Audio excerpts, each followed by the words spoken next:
Hello everyone. अब हमारा जो नेक्स्ट है, ये जो हमने सेकंड पार्ट था उसमें हमने हार्ड रॉक्स के बारे में पढ़ा था कि हार्ड कौन सी होती है, जैसे हिमालय और नीलगिरी की रेंजेस के बीच में होती है। आज हम पढ़ेंगे इरोजन एंड डिपोजिशन। ये है वही चैप्टर हमारा, जियोमॉर्फिक प्रोसेस वही चल रहा है। Erosion involves accusation and transformation of rock debris.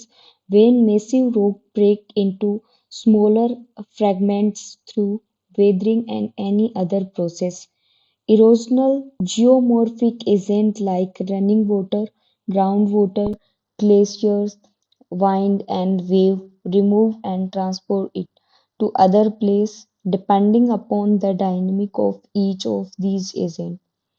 Abrasion by rocks, debris carried by these geomorphic agents also aid greatly in erosion. By erosion, relief degrades, that is, the landscape is worn down. That means, though weathering aids erosion, it is not a precondition for erosion to take place. Weathering, mass wasting, and erosion are degradational process. It is erosion that is largely responsible for continuous change that the earth surface is undergoing. यानी हमारे जो weathering के कारण या mass wasting के process से हमारे Surf का डैमेज होती जा रही है, उसमें बहुत सारे कंटिन्यूस चेंजेस आते जा रहे हैं, एज इंडिकेटेड इन फिगर 6.1 में, जैसा कि आप देख भी सकते हैं। डेन्यूडेशनल प्रोसेस लाइक इरोजन। अब डेन्यूडेशनल के बारे में हमने पढ़ा भी था। इसमें क्या होता है कि कोई भी हमारे सरफेस पे जो जिस भी टाइप का इरोजन हो रहा है वो क्या होता है, denudational process. Like erosion and transportation are controlled by kinetic energy. The erosion and transportation of earth materials is brought out by wind, running water, glacier, wave and groundwater. Of these, the first three agents are controlled by climatic conditions. They present three states of matter.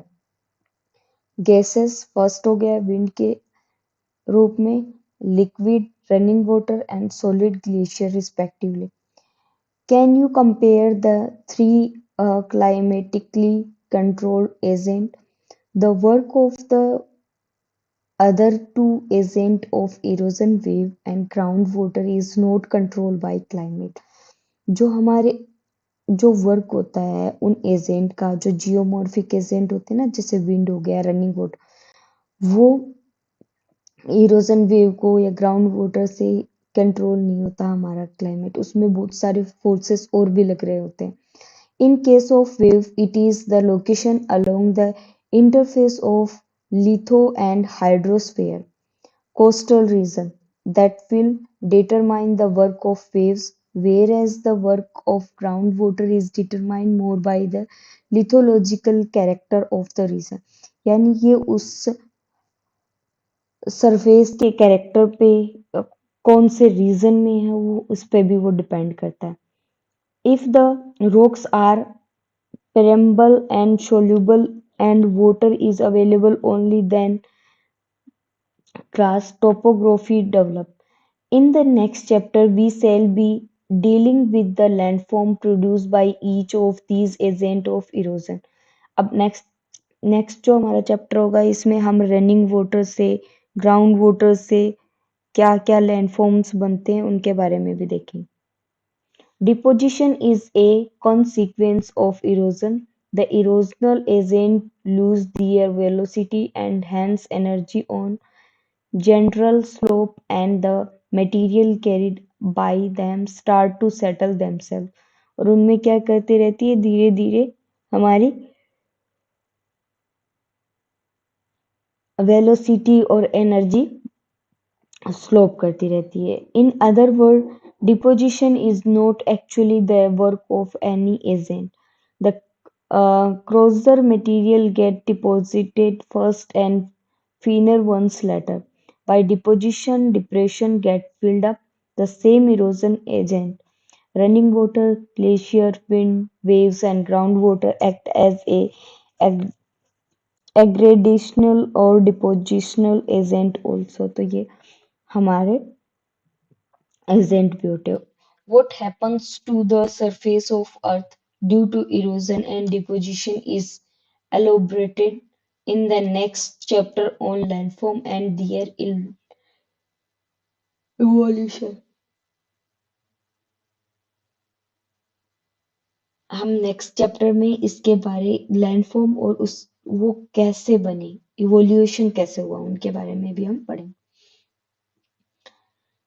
There is a shift of material in mass movement as well as in erosion from one place to another place. तो erosion में क्या रहता है, हमारा one place से other place में चले जाते हैं. So why can't both be treated as one and the same?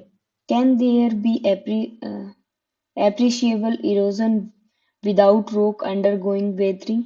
तो ऐसा भी हमें देखने को मिल सकता है, लेकिन वो डिपेंड करेगा उस लोकेशन पे, वहां पे कौन सा फोर्स लग रहा है उस पे, और कौन से हमारे जियोमॉर्फिक एजेंट है उन पे डिपेंड करे.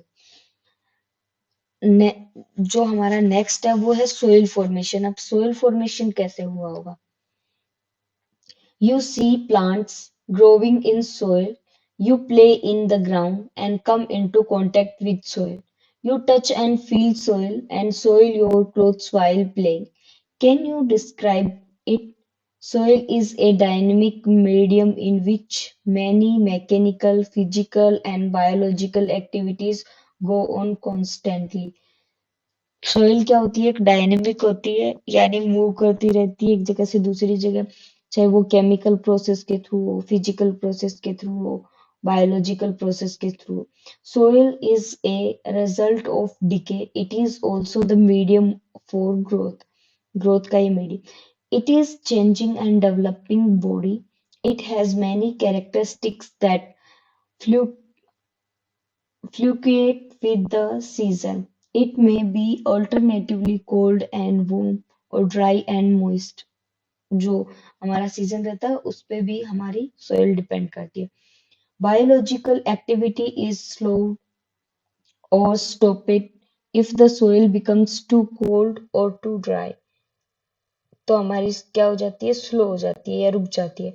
Organic matter increase then leaves fall or grasses die.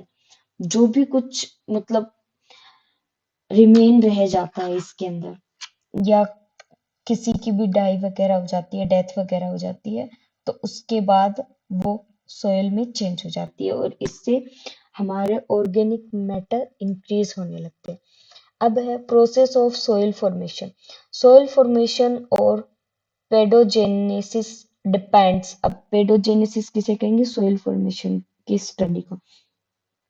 Depend first on weathering. First तो हमारा वेदरिंग से होता है. It is in this weathering mental depth और weathered material which is the basic input for soil to form. First, the weathered material or transported deposit are colonized by bacteria and other inferior plant bodies like mosses and leeches. Also, several mineral organisms may take shelter within the mantle and deposits. The dead remains of organisms and plants help in the human accumulation. Minor grasses and ferns may grow. Later, bushes and trees will be start growing through seeds brought in the birds and wind. Plant roots penetrate down. Burrowing animals bring up particles, make of material because porous and sponge-like with a capacity to remain water and to be permit the passage of air, and finally a mature soil, a complex mixture of minerals and organic products form. तो ये हमें इसमें देखने को मिल जाते हैं. Is weathering slowing responsible for soil formation? Yes, वो भी हमारी responsible होती है. Pedology is soil science. A pedologist is a soil scientist होता है। तो ये हमने इसके बारे में जाना। Soil formation factor. Five basic factors control the formation of soils. First, parent material. Second, topography. Third, climate. Fourth, biological activity. And fifth is time. In fact, soil forming factors act in union and affect that the action of one another. आगे है parent material. Parent material is a passive control factor in the soil formation. Parents material can be any in situ or on-site weathered rock, debris, residual soil, or transported deposits transported soil. यानी जो हमने हमारा जो previous हमने पढ़ा था इसमें ही, उसमें भी आया था इन सितु और ऑन सितु। तो क्या ये क्या होती है, हमारे जो फॉर्मेशन होती है रॉक्स की, जो वेदरिंग के रीजन से बन पाती है, जिसमें ट्रांसपोर्ट डिपोजिशन होता है, जिससे ट्रांसपोर्टेड सोइल बनती है, और इन सितु और ऑन सितु से हमारी रेसिडुअल सोइल्स बनती है। Soil formation depend upon the texture, size of debris, and structure deposition of individual grains, particles of debris, as well as the mineral and chemical deposition of the rocks debris deposit. Nature and rate of weathering and depth of weathering mantle are important considerations under parents material. There may be difference in soil over similar bedrock and dissimilar bedrock may have similar soil above them. But when soil are very young and have not matured, these show strong link with the type of parent rocks.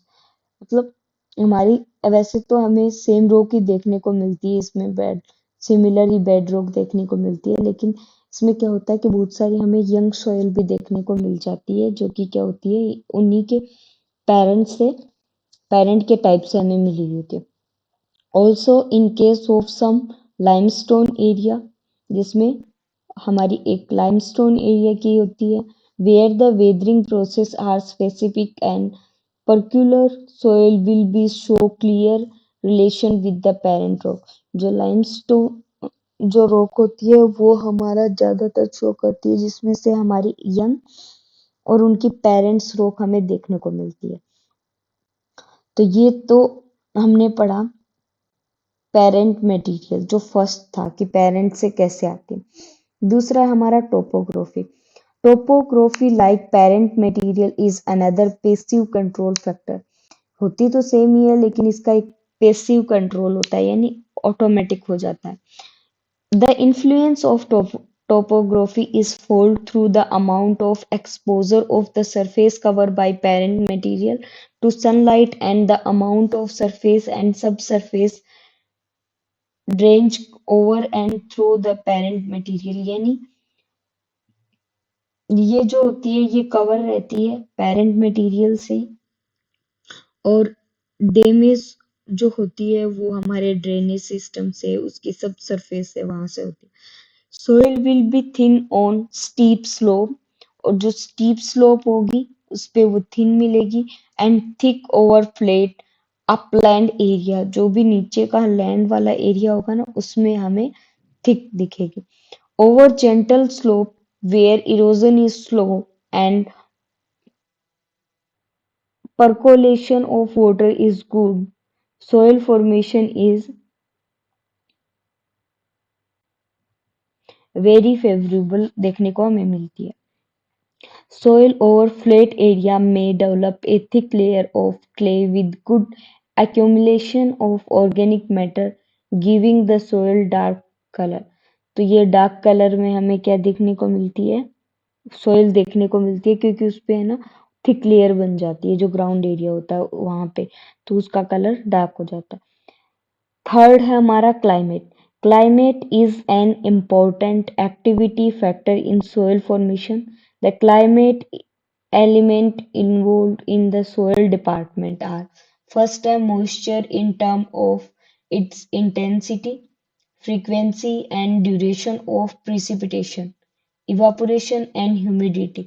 यानी हमारे climate पे तो depend करेगी क्योंकि इसमें जो भी weather phenomena होते हैं वो हमें देखने को मिलते हैं, जैसे कि मॉइस्चर हो गया, इंटेंसिटी हो गई, फ्रीक्वेंसी हो गई, प्रेसिपिटेशन हो गया, इवापोरेशन हो गया, ह्यूमिडिटी हो गई, टेम्परेचर हो गया, सीजनल विंड हो गई, ड्यूरेशनल वेरिएशन हो गया, तो ये देखने को मिलता है। Precipitation gives soil its moisture content which makes the chemical and biological activity possible। और बायोलॉजिकल और केमिकल एक्टिविटी को बहुत ज्यादा फास्ट बनाने या पॉसिबल करने में हमारा प्रिसिपिटेशन का सबसे ज्यादा रोल रहता है। Excess of water help in the downward transportation of soil components through the soil evaluation and deposition the same down low elevation. यानी हमारा जो बहुत ज्यादा वाटर हो जाता है रॉक्स वगैरह में या कहीं पे भी, तो वो स्लो डाउन कर जाता है इरोजन के थ्रू, या फिर कहीं डिपॉजिट हो जाता है। इन climates like wet equatorial rainy area with high rainfall, not only calcium, sodium, magnesium, potassium, etc., but also a major part of silica is removed from the soil. Removal of silica from the soil is known as डिसिलिकेशन। अब हमारे जो silica का part जैसे जैसे soil में से remove होता जाएगा, हम डिसिलिएशन कहेंगे। In dry climate because of high temperature, evaporation, excessed precipitation, and hence groundwater is brought up the surface by capillary action and the process the water evaporate leaving behind salt in the oil। और evaporation के according क्या होगा, वहां पे capillary जो action है वो ज्यादा होता रहेगा, और उससे क्या होगा, जो भी सोल्ट जैसे वाटर होता है उसके जो रिमेनिंग पार्ट रहता है वो सोइल का फॉर्मेशन करता है, और उसे सोल्ट वो बिहाइंड में रह जाता है। Such salts form into a crust in the soil known as a hard pan। और ऐसे सोल्ट को हम क्या कहते हैं जो सोइल के फॉर्मेशन से बना होता है क्रस्ट में, hard pans. In tropical climate and in area with intermediate precipitation condition, calcium carbonate modules concave are formed। Temperature act into wave, increasing or reducing chemical and biological activity। Chemical activity is increase in higher temperature, reduce in cooler temperature। Obvious सी बात है, अगर जहाँ पे high temperature होगा वहाँ increase करेगी, जहाँ कूलर टेम्परेचर होगा वहाँ डिक्रीज करेगी, with an exception of carbonation, and stop in freezing condition। और freezing condition में कहीं भी मूव नहीं करती है, यानी हमारी केमिकल एक्टिविटी नहीं हो पाती है। That is why tropical soil with higher temperatures show deeper profiles, and in the frozen tundra region soils contain largely mechanically broken material। जो क्या करती है, हमारी फिजिकल जो भी इरोजन होता है उसके थ्रू, फिजिकल जो भी एक्टिविटी होती है उसके थ्रू वो उस मटेरियल को ब्रोक डाउन करते हैं। बायोलॉजिकल एक्टिविटी क्या रहेगी, the vegetation cover an organism that occupy the parent material from the beginning and also at later stage help in adding organic matter, moisture retention, nitrogen etcetera उसके अंदर क्या, हमारे soil के अंदर पहले से रहता है।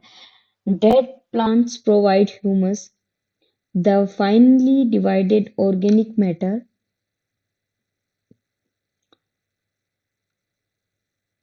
for the soil. Some organic acid which form during humidification aid in decomposition the minerals of soil parent material. Intensity of bacteria activity show up difference between soil of cold and warm climate। जो क्या करता है, हमारे bacteria की जो intensity है उसको increase करने का काम करता है और उसमें डिफरेंस शो करता है हमारे कोल्ड और वार्म क्लाइमेट के बीच में।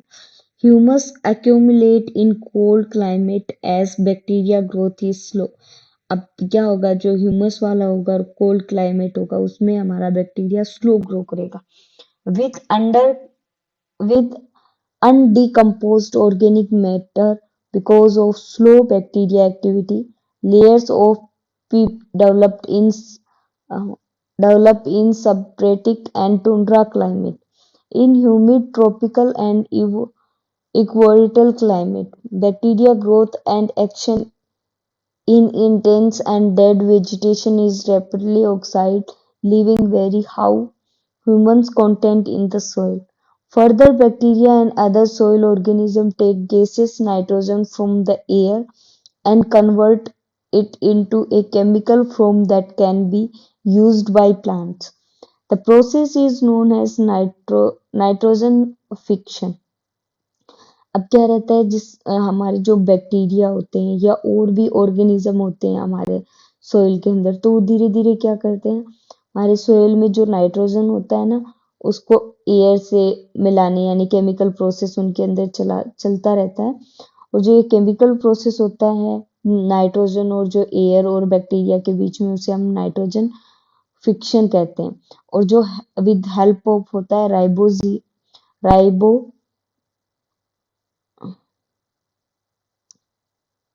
Rhizobium, a type of bacteria live in the root nodules of leguminous plants and fix nitrogen beneficial to the host planet। यानी ये हमारे जैसे कि चना हो गया, जितने भी दाल्स वगैरह होती है ना, उनकी जड़ों में ये राइजोबियम वाला बैक्टीरिया हमें मिलता है, जो क्या करता है, नाइट्रोजन को ब्रेक डाउन करने का काम करता है, जो कि हमारे प्लांट्स के लिए हेल्पफुल रहती है।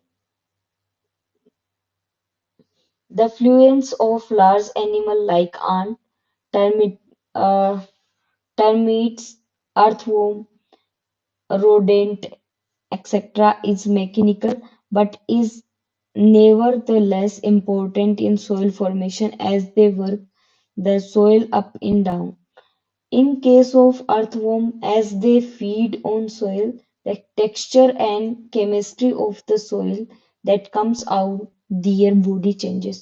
तो हमारे जो भी अर्थवॉर्म वगैरह होते हैं उनके कारण भी हमारे सोइल की जो टेक्सचर की, जो भी केमिकल के थ्रू जो भी बॉडी चेंजेस होते हैं वो हमें देखने को मिलता है। लास्ट है हमारा टाइम। टाइम का भी बहुत बड़ा रोल रहता है, क्योंकि जैसे टाइम बीतता जाएगा वैसे वैसे हमारे सॉइल का फॉर्मेशन ज्यादा देखने को मिलता है। Time is the third important control factor in the soil formation। The length of time the soil formation process operate determines maturation of soil and profile develop। A soil become mature when all soil forming process act for a sufficiently long time developing a profile। एक ही profile पे long time तक develop हो रहा है, उसके कारण क्या होता है, सोइल का फॉर्मेशन होता है।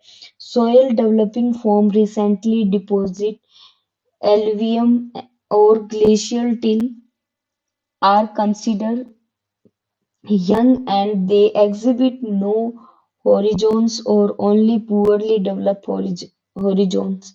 No specific length of time is absolute terms can be fixed for soil to develop and mature। जो क्या करती है, सोइल को मेच्योर और ज्यादा डेवलप करने का काम करती है। Is it necessary to separate the process of soil formation and soil forming control factors? हाँ, ये तो मतलब सॉइल फॉर्मेशन और सॉइल फॉर्मिंग करने के लिए कौन कौन से फैक्टर है वो तो नेसेसरी होंगे होंगे। Why are time, topography and parent material considered a passive control factor in the soil formation? क्योंकि जो ये चीजें हैं वो अपने आप होती है। अब देखो, पेरेंट्स मटेरियल है, वो जो भी यंग सोइल होती है उसको खुद ब खुद मिल जाता है। टोपोग्राफी जैसे इरोजन हो रहा है, फोर्स लग रहा है फिजिकल, वो अपने आप। और टाइम धीरे धीरे जाता ही रहता है, तो ये passive control of soil formation होते हैं। Okay, thank you so much. ये हमारा चैप्टर आज कंप्लीट हो गया है। और अब हम इसका नेक्स्ट टॉपिक हम स्टार्ट करेंगे।